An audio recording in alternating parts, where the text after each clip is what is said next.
오늘 주실 말씀은 요한복음 18장 28절에서 40절까지 말씀입니다. 교독하겠습니다. 그들이 예수를 가야바에게서 관정으로 끌고 가니 새벽이라. 그들은 더럽힘을 받지 아니하고 유월절 잔치를 묵고자 하여 관정에 들어가지 아니하더라. 그러므로 빌라도가 밖으로 나가서 그들에게 말하되 너희가 무슨 일로 이 사람을 고발하느냐. 대답하여 이르되 이 사람의 행악자가 아니었더라면 우리가 당신에게 넘기지 아니하였겠나이다. 빌라도가 이르되 너희가 그를 데려다가 너희 법대로 재판하라. 유대인들이 이르되 우리에게는 사람을 죽이는 권한이 없나이다 하니. 이는 예수께서 자기가 어떠한 죽음으로 죽을 것을 가리켜 하신 말씀을 응하게 하려 함이로라.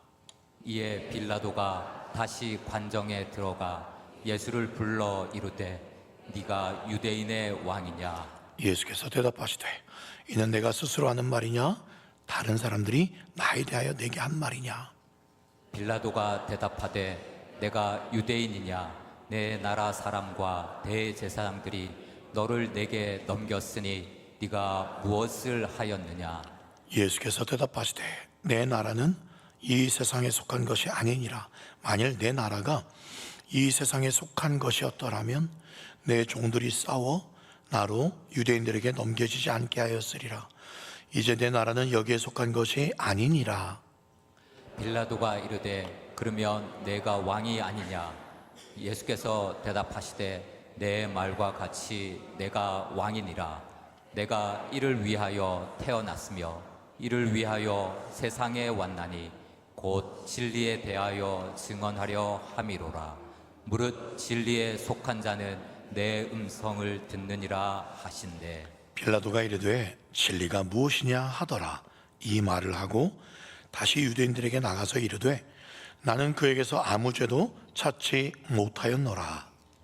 유월절이면 내가 너희에게 한 사람을 놓아주는 전례가 있으니 그러면 너희는 내가 유대인의 왕을 너희에게 놓아주기를 원하느냐 하니. 함께 읽겠습니다. 그들이 또 소리질러 이르되 이 사람이 아니라 바라바라 하니 바라바는 강도였더라. 아멘. 우리 예수 믿는 사람들 크리스찬이라고 하죠. 교회에 있어서 가장 악랄했던 사람은 누구였을까? 역사상 어떤 사람들은요, 초대교회 때 그렇게 핍박했던 네로 황제, 화형시켜버리고 사자밥이 만들게 만들었던 네로 황제, 도미티아누스 황제, 이런 사람 아닐까? 또 어떤 사람은 북한의 교회를 아예 말살시켜버렸던 김일성, 김정일, 김정은. 또 어떤 사람은 우리 일제시대 때 우리 또 믿음의 사람들을, 교회를 다 없애고 핍박했던 일본의 황제 히로히토, 또는 히틀러, 여러 많은 악인들이 있을 겁니다. 그런데 어쩌면요, 이들이 아닌 우리가 매주 사도신경을 통해서 고백하면서 마치 악인의 대명사처럼 이 사람의 이름을 항상 언급을 합니다. 오늘도 언급했어요. 그 사람의 이름이 빌라도예요. 빌라도. 네. 어쩌면 인류 역사상 가장 저주받은 이름이 빌라도가 아닐까. 오늘도 전 세계 사람들이 이 사도신경 고백하면서 빌라도에게 죽임을 당하시고 빌라도에게 죽임을 당하시고. 네. 왜 이 사람이 그렇게 저주의 이름이 되었을까요? 곧 살펴보겠지만 사실 빌라도가 그렇게 나쁜 사람이 아닌 것 같아요. 예수님 살리려고 노력했던 사람이에요. 그런데 어쩔 수 없이 최종 예수님을 죽는데 십자가에 내어주는 승인자가 빌라도였기 때문에 그는 이런 저주의 이름이 되었습니다. 그런데 말씀드린 것처럼 빌라도는 예수님을 살려보려고 했어요. 차라리 대제사장, 서기관, 바리새인, 이 사람들이 진짜 악인 아니겠습니까? 저주받아야 마땅하지 않겠어요? 정말 예수님은 빌라도 때문에 십자가에 죽임당하게 맞는가? 오늘 말씀을 통해서 그 속에 담겨있는 진실과 진리를 살펴보면서 우리 중에 그 누구도 빌라도의 그 길을 걷지 마시고 예수의 진리에 속한 자들 다 되시기를 예수님의 이름으로 축복합니다. 자, 오늘 예수님은요 빌라도하고 대화를 통해서 그래서 진리를 또 진실을 말씀을 하고자 합니다. 이렇게 질문과 대답을 통해서 진리를 알아가는 과정을 옛날 철학자들이 많이 했어요. 대표적인 사람이 소크라테스. 소크라테스의 질문법이라고 해요. 문답법이라고 해서 제자들한테 소크라테스나 또 아리스토텔레스 이런 사람들이요 정답을 진리를 바로 가르쳐 주지 않습니다. 질문을 던지고 제자들이 대답하고 이런 질문 대답하는 과정 속에서 스스로의 무지를 깨닫게 하고 합리적인 진리에 유도하게 하는 질문법, 이걸 조금 유식한 말로 산파술이라 그래요. 소크라테스 산파술. 산파가 뭐 하는 사람이에요? 애 낳을 때 도와준 사람이잖아요. 마찬가지로 진리를 알아가는 데 있어서 옆에서 이 질문하는 형식이 이 산파처럼 진리를 깨닫게 하는 돕는 역할이다. 그래서 소크라테스의 산파술이라고 하는데 오늘 그런 것과 비슷한 이야기를 예수님이 빌라도하고 하고 있어요. 28절 말씀 먼저 그 전에 빌라도에게 오는 과정을 잠깐 살펴보겠습니다. 28절 그들이 예수를 가야바에게서 빌라도 관정으로 끌고 가니 새벽이라 라고 말씀합니다. 제가 목소리가 조금 맑지를 않아서 원래 좀 허스키한데 요즘에 뭐 감기는 아닌데 계속 새벽마다 말을 하고 해서 그런지 조금 목소리가 좋지 않은 점 양해를 해주시고 귀로 듣지 마시고 믿음의 귀로 영의 귀로 은혜 받으시기를 축복합니다. 저 말씀 띄워놓으시고요. 자, 저 말씀을 보면 여러분 오늘 통해서 좀 여러분이 예수님이 잡혀가는 과정을 좀 시간 순서대로 좀 확립할 필요가 있어요. 예수님께서요 겟세마네 동산에서 먼저 잡히셨어요. 그렇죠? 잡힌 다음에 어디로 가게 되냐면 직전 대제사장이었던 안나스 집으로 가서 신문 받으세요. 거기서 뺨도 맞고 막 그렇죠. 그리고 난 다음에 가야바에게 지금 현재 대제사장인 가야바에게 거기서 이제 뺨 맞으시고 그리고 지금 빌라도에게 왔어요. 안나스, 가야바 그리고 빌라도 지금 3명에 거치는데 시간이 얼마 걸린지 아세요? 몇 시간 안 걸렸어요.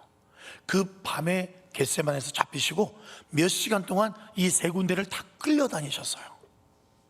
예수는 밤새도록 한숨도 못 주무시고 간절하게 땀방울이 핏방울 되도록 전력을 다해서 기도하시고 기진맥진인 상태인데 안나스 집에 가야바 집에 지금 빌라도 집까지 왔는데 수시간 동안에 그 새벽녘에 이게 다 이루어진 거예요. 얼마나 피곤하시겠어요. 지금 시간이 무슨 시간이라고 끝에? 새벽이에요. 새벽. 빌라도가 있는 그 관정으로 지금 끌려온 상태입니다. 그런데 여러분 지금 이거는 말이 안 맞아요. 오늘 여러분 쭉 말씀 볼 때마다 지금 한 절 한 절이 이거 앞뒤가 맞지 않습니다. 이럴 수가 없는 거예요. 그걸 한번 보이실 텐데 지금 빌라도가 있는 곳에 와서 빌라도 보고 재판해 달라고 새벽에 지금 막 문을 두드리고 있어요. 빌라도 지금 잘 시간입니다. 여러분 이건 무례한 행동이에요. 빌라도는 지금 이스라엘을 다스리는 가장 높은 총독입니다. 지금 아침에 좀 푹 잘 수 있는데 지금 일과가 시작된 것도 아니에요. 근데 대제사장과 지도자들이 예수를 데리고 와서 막 심판해달라고 문을 두드리고 있어요. 빌라도가 기분이 좋을까요? 안 좋죠. 안 좋아요. 그리고 지금 이 대제사장 서기관들이 이 빌라도한테 뭘 요청하는지 아십니까? 들어가는 게 아니라 밖으로 좀 나와서 조금 재판해달라고 좀 고해하게 하고 있어요. 그게 28절에 보십시오. 그들 이 대제사장 서기관들이죠. 더럽힘을 받지 아니하고 유월절 잔치를 먹고자 하여 이방인이 빌라도 관정에 들어가지 아니했다라고 말씀하고 있어요. 지금 이 새벽 이날은 유월절이 시작되는 날이에요. 유월절에는요 2가지를 먹습니다. 그 출애굽할 때 그때 뭘 먹었어요? 어린 양의 피를 임방과 문설주에 바르고 그 어린 양을 먹고 또 한 가지를 더 먹었어요. 뭘 먹었죠? 빵을 먹었는데 떡을 먹었는데 뭐가 없는 떡? 누룩이 없는 떡. 딱딱하고 맛이 없어요. 그걸 무교병이라 그래요. 그래서 이 6월절에는 누룩이 없는 떡을 먹습니다.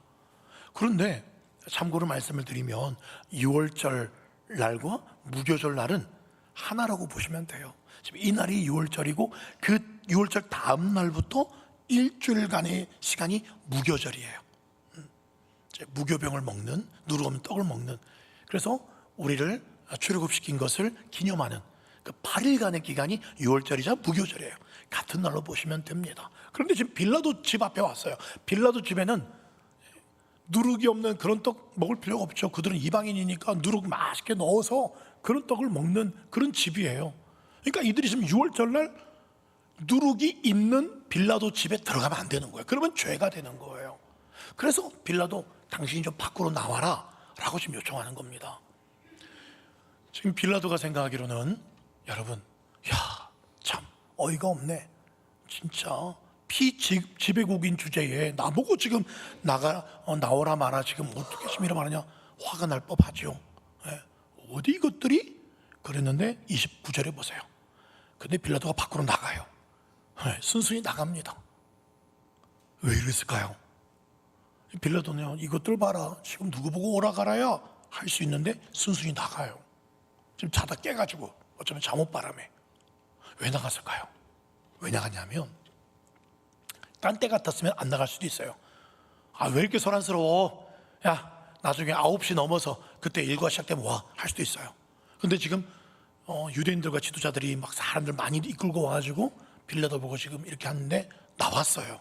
이유는 한 가지예요. 6월절에는요, 전 세계에서 유대인 남자들이 다 예루살렘에 모여서 이 성전에 와서 제사를 드려야 됩니다. 엄청나게 많은 수가 와 있어요. 근데 그 지도자, 대제사장, 서기관들이 그런 사람들 이끌고 빌라도 옆에 왔어요. 그리고는 죄인 예수, 자기들이 생각한 죄인 예수를 심판해달라고 하는데, 이때 만약에 빌라도가 아유 시끄러, 나중에 9시 넘어서 와, 이렇게 튕기거나 이렇게 해버리잖아요. 지금 곧 6월절이 시작되는데 빨리 유대인들 입장에서는 이걸 처리를 하고 싶단 말이에요. 저희는 6월절을 곧 이제 시작을 해야 되는데, 근데 안 들어주면 폭동이 일어나요. 폭동이 일어나면 빌라도가 어떻게 되냐면, 황제에게 이 소식이 들어가면, 야 빌라도, 야 그 보고 힘들다고 좀 들어주지, 폭동을 일으켰어, 넌 자격 없어, 너 나 내려와, 파면당할 수 있어요. 또 6월절 날 그것 때문에 어쩔 수 없이 지금 나와준 거예요. 그래도 기분이 나쁘죠. 이 새벽, 꼭두 새벽부터. 그래서 퉁명스럽게 빌라도가 이렇게 말합니다. 29절, 너희가 무슨 일로 이 사람을 고발하냐, 지금 그렇게 말을 해요. 근데 이것도 좀 이상한 말이에요. 여러분, 간밤에 예수님 잡으러 갈 때 대제사장과 하인들과 또 누가 따라갔어요? 누가 1000명 정도 따라갔어요?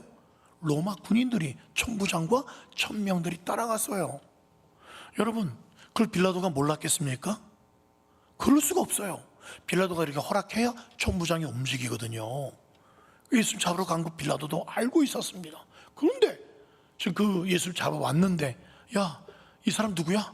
왜 잡아왔어? 이렇게 말하는 거는 빌라도도 알지만 짜증이 난 거예요. 지금 시침이 뚝 떼고, 뭐 때문에 이러는 거예요. 지금 이런 걸 조금 보시면서 이 본문을 좀 보셔야 돼요. 그래서 30절 말씀입니다. 대답합니다. 이 사람이 행악자가 아니었다라면 우리가 빌라도 당신에게 넘기지 아니했을 겁니다. 또 이상한 말이에요. 이것도. 이게 왜 이상하냐? 여러분, 지금 대제사장이, 서기관들이 이 사람이 행악자기 때문에 데려왔어요 라고 말을 하는데, 이렇게 하는 건 없어요. 고발하더라도 이 사람이 무슨 죄를 지었고 여목조목 이렇게 다 구체적으로 죄목을 말을 해야 됩니다. 그런데 지금 얼렁뚱땅 이 사람 악인이에요, 그래서 데려왔어요, 정확한 죄명을 말하지 않습니다. 사실 예수님의 죄명을 말하기도 어려워요. 이게 로마법하고는 상관이 없거든요. 종교 지도자들이 예수님을 지금 이 고발한 이유는 딱 한 가지입니다. 신성모독이에요. 예수님이 거룩하신 하나님을 자기 아버지라고 그러고, 그리고 아버지와 나는, 하나님과 나는 하나다 그러고, 그러니까 이 못 견디는 거예요, 이 사람들은. 여러분, 그런데 빌라도는 로마 총독이 이거 알아요. 빌라도도 알고 있어요. 늘 이게 불만이었던 거를 빌라도도 알고 있었습니다. 근데 빌라도는 로마 사람이기 때문에 자기들끼리 뭐 이게 신성모독을 했건 안 했건 이게 아무 상관이 없는 거예요. 그래서 31절에 이렇게 말합니다. 빌라도가 이르되 야 너희가 그 저 예수 데려다가 너희 법대로 알아서 재판해. 귀찮아. 너희가 알아서 하면 되지. 튕기는 겁니다 지금. 그러니까 또 유대인들이 대답을 해요. 31절 유대인이 이르되 우리에게는 사람을 죽이는 권한이 없습니다. 지금 묘한 신경전이 빌라도와 유대인들 사이에 일어나고 있습니다. 그런데 여러분 이 말이 또 맞을까요? 저 말이 맞을까요? 또 틀렸어요. 지금 모든 말씀이 다 지금 맞지 않고 앞뒤가 안 맞아요. 여러분 이 유대인 무리들이 빌라도나 로마의 허락 없이 사람을 죽였던 적이 과연 없을까요? 이전에도 가늠하다가 현장에서 잡힌 여인 돌로 쳐 죽이려고 그랬어요. 그거 허락받고 죽이려고 한 거 아니에요. 사도행전에 가면 하늘 문이 열리고 인자가 하나님 우편에 서 있는 거 본다고 했던 그렇게 말했던 누구를 돌로 쳐 죽였어요? 스데반을 죽였어요. 그때 로마에 허락받고 죽인 자입니까? 아니에요. 그냥 죽였어요. 그거 빌라도도 알아요. 다 압니다. 그래서 적당히 그들의 법대로 하는 것도 눈 감아주고 있었습니다. 그런데 왜 지금 이 예수를 이 빌라도에게 지금 짜증을 일으키면서까지 지도자들이 데려왔을까요? 왜 빌라도에게 사형 온도를 내려달라고 부탁하고 있는 걸까? 이유는 한 가지입니다. 그게 32절이에요. 같이 읽어볼까요? 시작.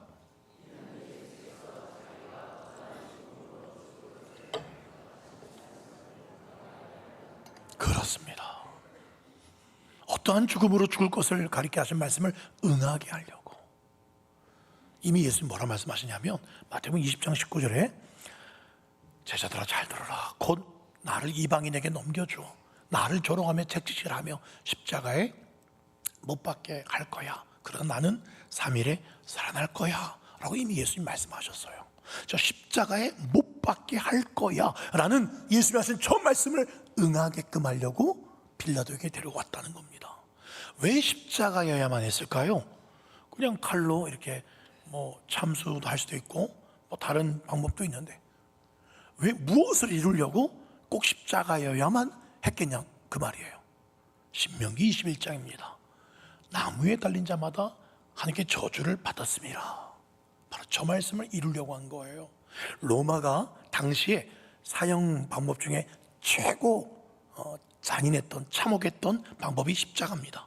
다음 기회에 제가 십자가형과 또 그 밑에 2등 3등의 처벌을 좀 설명을 해드릴게요. 여튼 이 십자가 뭘로 만들었어요? 나무로 만든 겁니다. 그래서 유대인들이 뭐라고 생각하냐면 잘됐다. 이게 딱 아구가 맞네. 아구가 맞다. 이거 일석삼조다 생각한 거예요. 뭐냐면 지금 모세법에도 저주받은 사람은 나무에 달려 죽어야 되고 로마법에도 최고 사형이 나무로 만든 십자가예요. 이게 딱 맞아 떨어지는 거예요. 자기들이 직접 안 죽여도 되는 이게 너무 좋은 거예요. 그리고 십자가에 달리심으로 예수님은 진짜 신성 모독으로 죽임 당하게 된 거라는 걸 사람들에게 보여줄 수가 있게 되고, 세 번째로는 자기들이 죽은 게 대제사장 이런 무리들이 돌 던져 죽은 게 아니라 로마가 군병이 죽인 거니까 그 당시에 예수님을 따르던 많은 사람들이 있었잖아요. 그들에게 또 반발을 피할 수가 있는 거예요. 그러니까 일석삼조가 되는 거예요. 그래서 빌라도에게 끌고 온 거예요. 자신들은 율법에 충실했다는 겁니다. 자신들의 권위는 계속 유지할 수가 있는 거예요. 그래서 끌고 온 겁니다. 그럼에도 빌라도는 예수님을 죽일 마음이 없었어요. 심지어는 자기 아내가 마태복음 27장에 보니까요, 빌라도의 아내가 사람 보내서 말합니다. 남편이요, 저 예수 옳은 사람이에요. 저 사람 상관하지 마세요. 저 사람 당신이 상관하지 마세요. 오늘 꿈에 그 사람 때문에 내가 애를 많이 태웠어요. 부인의 이야기를 들었습니다. 그럼에도 불구하고 결국 빌라도가 그래, 십자가에 죽여 허락했었던 이유는 뭘까요? 그 이유는 요한복음 19장 12절입니다. 같이 읽어볼까요? 시작.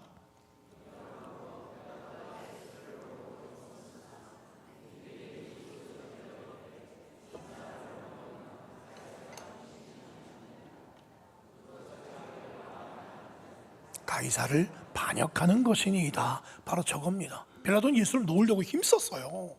그런데 사람들이 막 외치는 거예요. 저 사람 놓으면 가이사 황제의 충신 아닙니다. 가이사 반역하는 겁니다. 바로 저 이야기예요. 어떻게 놓으려고 했어요. 근데 가이사 이야기 나니까 이놈들이 혹시 나를 또 가이사 황제 자기들 말 안 들어줬다고 또 막 그렇게 상소해 버리면 또 자기 자리가 위태해지는 거예요.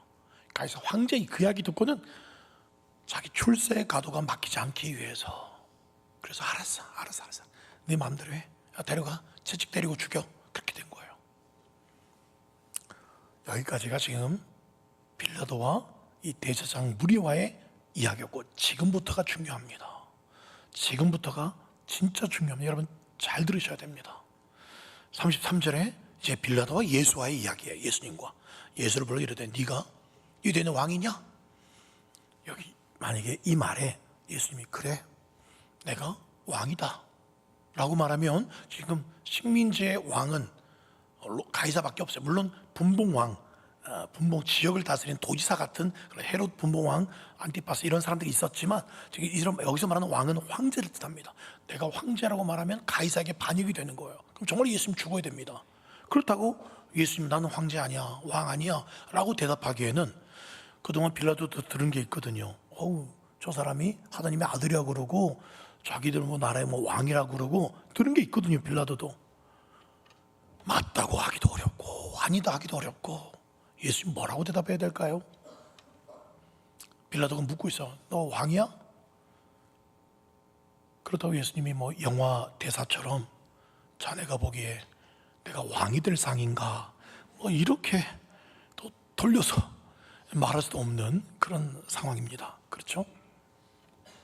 그 예수님은 되레 이렇게 질문하세요.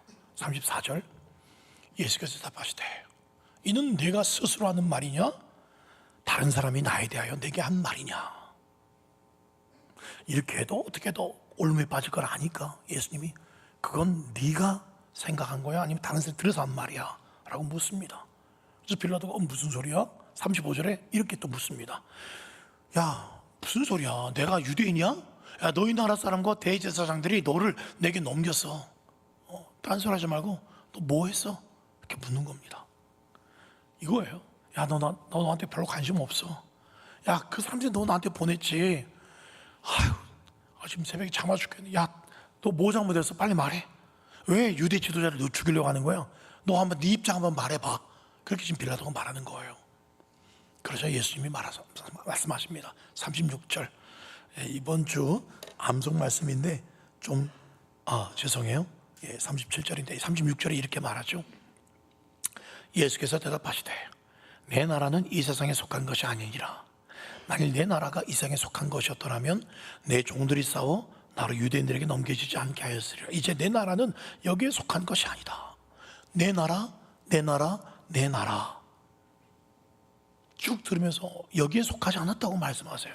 다시 말해서 예수님은 이 땅에 너희들이 로마가 다스리는 땅의 왕은 아니다 라고 말씀해요. 왕은 맞는데 여기 이 영토를 다스리는 왕은 아니다 라고 말하고 있어요. 도대체 주님이 말씀하시는 그 나라는 어떤 나라일까요? 누가복음 17장입니다. 예수께서 대답해 이르시되 하나님의 나라는 볼 수 있게 임하는 것이 아니야. 21절 여기 있다 저기 있다고도 못하리니 하나님의 나라는 너희 안에 있어. 그러니까 이 하나님의 나라는 영토가 아니죠. 땅이 아니에요. 우리 안에 있대요. 로마서 14장 17절 같이 읽어볼까요? 시작.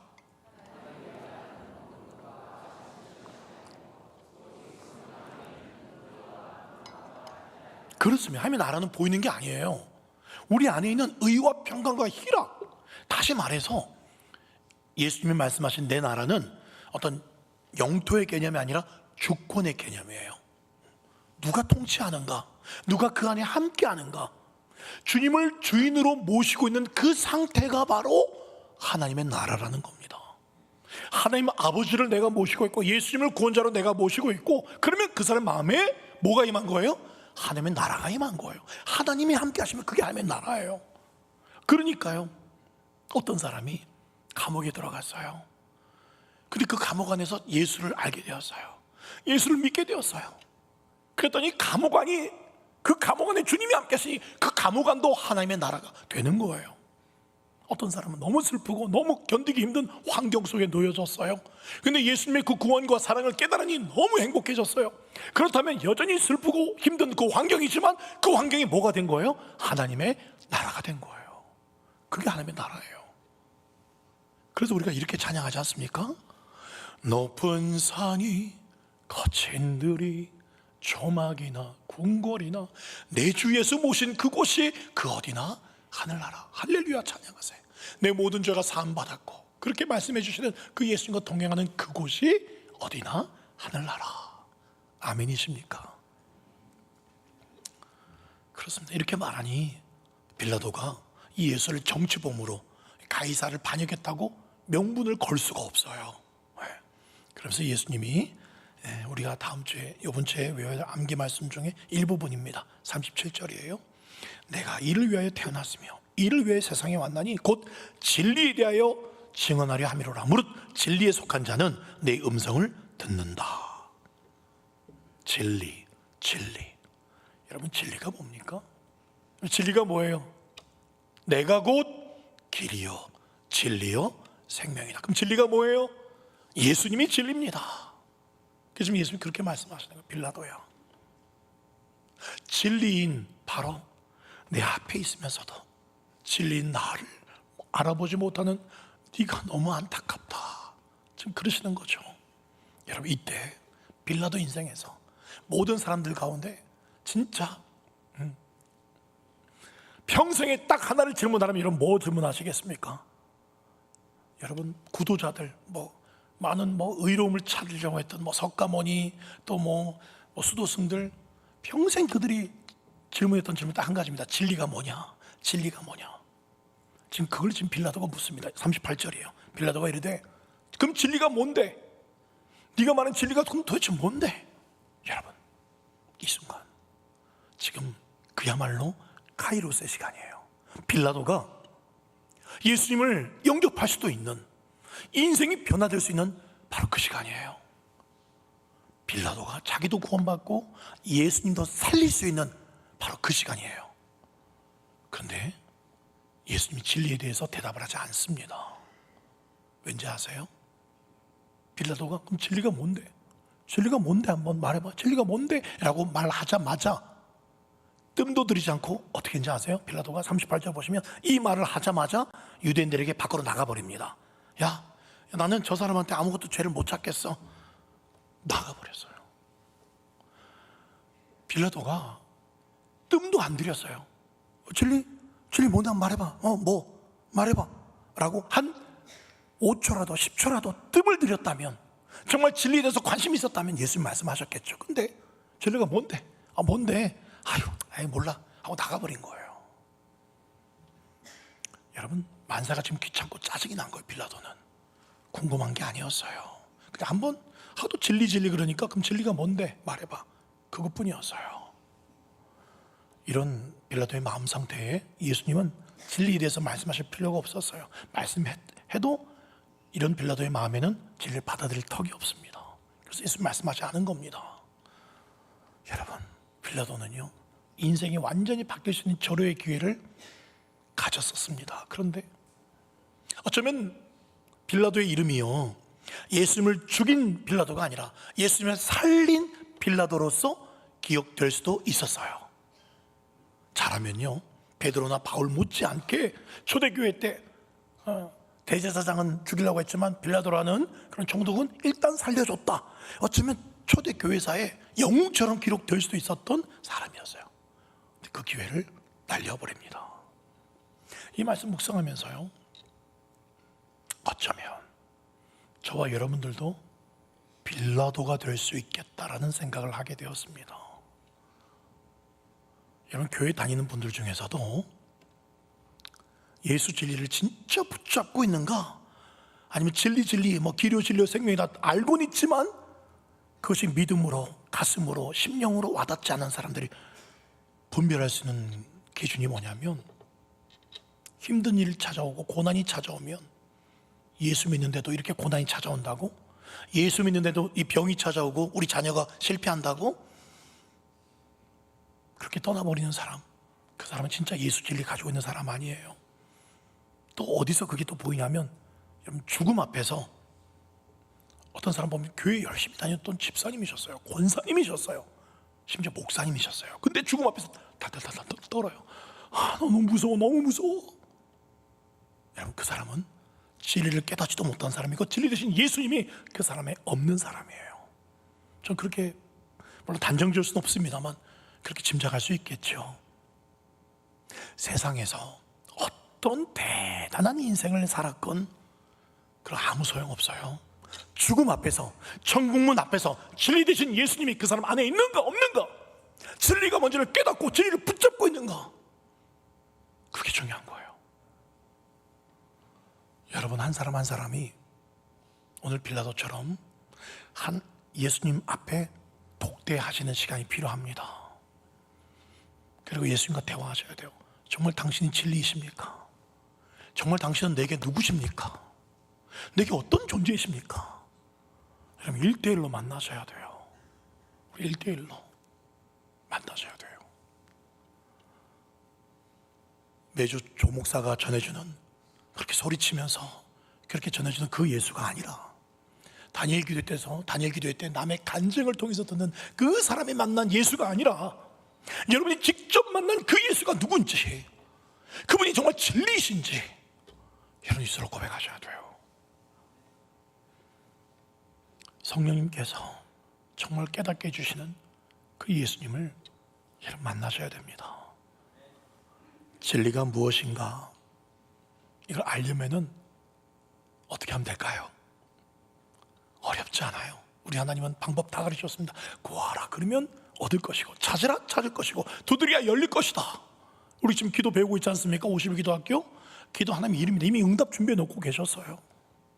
여러분, 딱 한 가지만 하시면 됩니다. 진짜 진지하게 물어보세요. 빌라도처럼 예수님 진리가 뭔데요? 기도 빨리 응답 안 하시네. 아유, 집에 가야지 그냥.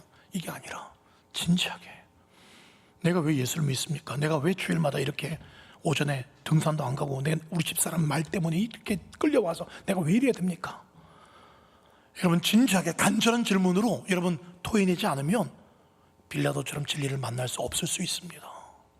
여러분의 고민으로 여러분 각자가 예수님을 물어보십시오. 진리가 뭡니까? 그리고 빌라도처럼 그냥 집에 돌아가지 마시고 예수님이 대답하실 때까지 씨름하십시오. 야곱이 야복강에서 그렇게 하니까 씨름할 때에 너무 하나님, 너무 이 천사인가 하나님인가 너무 세다. 아유, 그냥 나 죽을란다. 아유, 나 저기 에서형한테 죽을래요. 아유, 그만합시다. 그렇게 했어요? 아니에요. 목숨 걸고 씨름했어요. 나를 살릴 진리가 뭡니까 하나님? 나를 어떻게 하실 겁니까 하나님? 나 정말 살고 싶습니다. 내 인생 왜 여기까지 왔습니까? 도대체 당신 누구십니까? 라고 야복강에서 그렇게 씨름한 거 아니겠어요? 여러분도 그렇게 씨름하셔야 돼요. 왜 예수가 내게 진리가 되시고, 왜 예수 십자가가 내 십자가가 되고, 예수가 나와 도대체 무슨 상관인가? 씨름하셔야 됩니다. 그렇게 씨름해서 정말 임자 만난 사람이 있어요. 저 아닙니까? 저 많이 말했잖아요. 20살 때 정말 수개월, 거의 1년 가까이 그렇게 기도방에서 미친 사람처럼 부르셨어요. 예수가 나와 도대체 무슨 상관이냐고. 난 모태신앙인데 보이지도 않는 예수, 2000년 전 예수, 우리 민족 사람도 아니고 저 이스라엘 사람, 그 사람이 도대체 나랑 무슨 상관인데, 제발 예수님이 누구신지 만나게 해달라고. 그렇게 미친 사람처럼 씨름했을 때 이사야 54장 그리고 53장을 통해서 정말 예수님, 나의 예수님 만나주셔서요 응답해 주십니다. 사랑하는 여러분, 이 중에도 모태신앙이 있을 겁니다. 부모님이 만난 예수님이 아니라, 내 아내가, 내 남편이 만난 예수가 아니라 반드시 내가 만나야 될 예수입니다. 내가 붙들어야 될 진리이신 예수님이십니다. 구하면요, 이 놀라운 진리, 누가복음 11장 13절, 너희 같이 읽어볼까요? 시작.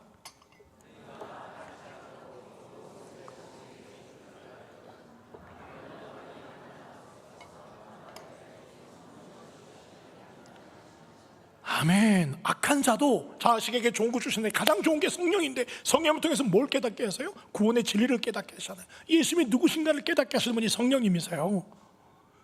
얼마나 이걸 가르쳐 주고 싶겠어요? 얼마나 이 구원의 비밀을 우리에게 말씀해 주고 싶겠습니까? 여러분, 그걸 깨달은 사람은 진짜, 저도 소문만 들었는데 몇 날 며칠 잠 못 자고 막 진짜 미친 사람이 자다 벌떡해서 찬양 부르고 제가 그렇게 되더라고요. 이게 진짜인가 사실인가, 이게 전인격적으로 믿어지니까 진짜 저는 그래서 예수 한 번이면 죽는다, 이제 천국 백성 되었고 하면 자녀가 되었는데 이게 확실히 지는데, 예수가 내 예수가 되었고 나와 예수는 하나가 되었는데 예수 없으면 난 죽는데, 정말 더 이상 바랄 게 없더라고요. 사랑하는 여러분, 빌라도는 결국 예수에게서 죽일 명분은 안 보이고 그래서 타협점을 찾습니다. 그게 39절이에요 6월절이면 내가 너에게 한 사람을 놓아주는 전례가 있는데 너희는 내가 유대인 왕을 너에게 놓아주기를 원하느냐? 빌라도는 예수를 놓아주기를 바랄 줄 알았어요. 그런데 40절에 보니까 그들이 또 소리질러 이르되 이 사람이 아니라 바라바라. 바라바는 강도였더라. 바라바의 이름의 뜻이 뭔지 아세요? 바디메오 할 때 바는 아들이란 뜻이에요. 디메오의 아들 바디메오. 그럼 라바는 아빠예요. 아빠의 아들. 리을은 이제 조사인데요. 아빠의 아들 바라바. 아버지의 자녀란 뜻입니다. 누구예요? 바로 우리들입니다. 하나님이 우리를 자녀 삼아 주시려고, 하나님의 자녀된 우리를 삼아 주시려고 바라바인 우리를 놓아 주셨어요. 그리고 아버지의 진짜 아들이신 예수 그리스도를 대신 죽이신 겁니다. 바라바는 우리예요. 나예요. 이 모든 것이 무엇 때문이라고요? 32절, 예수께서 자기가 어떤 죽음으로 죽을 것을 가리켜 하신 말씀을 응하게 하시려고, 말씀대로 응하게 하시려고, 대제사장 무리들이 예수님을 죽이려고 했던 그 사악함, 빌라도의 그 비겁함, 오히려 그것을 통해서 하나님은 하나님의 뜻을 이루는데 사용하셨어요. 예수를 잔인하게 죽이려 했던 그 대제사장의 행동들은 거꾸로 세상에 하나님의 폭포수가 되어서 흘러내리게끔 대역전의 은혜가 이루어진 겁니다. 여러분, 그러므로 잊지 마십시오. 로마서 8장 28절이에요 우리가 알거니와 하나님의 사랑한 자 곧 그의 뜻대로 부르심을 입은 저와 여러분들에게는 모든 것이 합력하여 하나님의 선을 이룰 줄 믿습니다. 그래서 우리가 지금 예수를 믿고 있는 것 아니겠습니까? 말씀을 믿습니다. 이 사순절 기간 동안 과연 예수님의 십자가 앞에 좀 무릎을 꿇고 피 묻은 예수님의 발을 좀 끌어안고 왜 나 같은 것을 위해서 십자가에서 죽으셨는지, 내가 벌을 받아야 되는데 왜 예수님께서 그 고통과 그 말도 안 되는 그런 조롱을 받으시고 괴로움을 겪으셨는가 한번 물어보십시오. 죄 없으신 예수님의 십자가가 바로 죄인 중에 교회수인 나를 위한 십자가임을 고백하시면서 다시 말할 수 없는 하나님의 그 사랑이, 그 예수 십자가의 진리와 그 사랑이, 성령님께서 깨닫게 하시는 그 은혜가 이 사순절 기간 다시 충만해지시고, 예수님만이 진리이다, 예수님만이 내 생명이다, 길이요 진리요 생명이다, 결코 놓지 마시고 어떤 어려운 상황 속에서도, 위험한 상황 속에서도 그 진리를 붙잡고 끝까지 믿음의 길, 승리의 길, 천국의 길 걸어갈 수 있는 저와 여러분 되시기를 예수님의 이름으로 축원드립니다.